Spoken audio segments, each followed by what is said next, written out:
point of wounded kit, or POW kit, contains two types of tourniquets: the Combat Application Tourniquet and the SWAT Tourniquet. Tourniquets are constricting devices used to control arterial and venous blood flow in the arms and legs. Pressure is applied circumferentially on the skin and underlying tissues of the limb.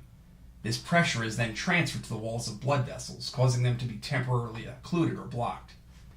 The application of a tourniquet is an extreme measure in cases involving uncontrolled profuse hemorrhaging from a limb that has sustained trauma, where other methods of hemorrhage control are not adequate.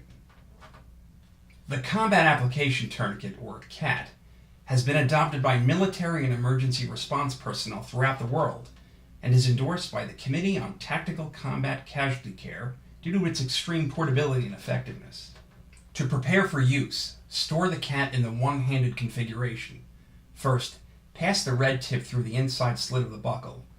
Pull 6 inches of the band through, then fold it back and adhere the band to itself.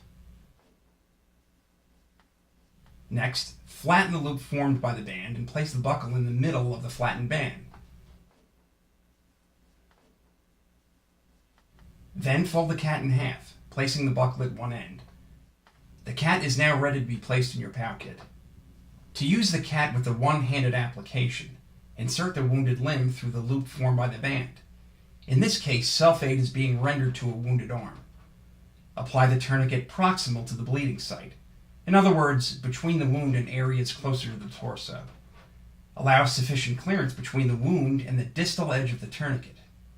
Pull the band very tight and securely fasten the band back on itself. Continue to adhere the band on itself around the limb, but not beyond the rod clip.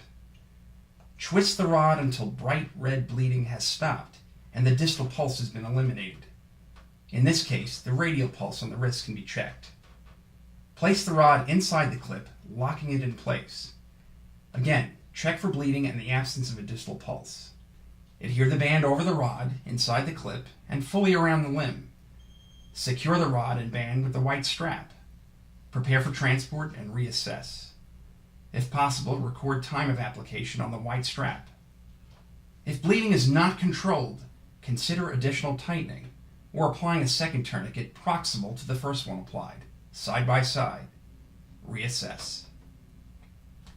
The SWAT Tourniquet, or SWAT T, is a multi-purpose dressing that can be used as a tourniquet, pressure dressing, or elastic bandage. The name describes how it is applied: stretch, wrap, and tuck, and also implies the communities that it was developed for: military and civilian special operations personnel. A major advantage of the SWAT T is its ability to be applied higher in the groin and axilla than other tourniquets. Apply between the wound and the body tightly enough to stem blood flow. Refer to the pressure indicator markings.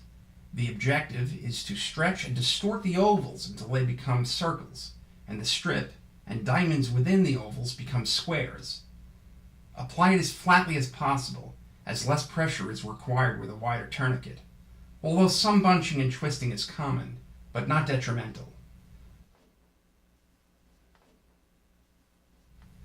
On the final wrap, place fingers under SWAT T to allow room to tuck the tail end of the band.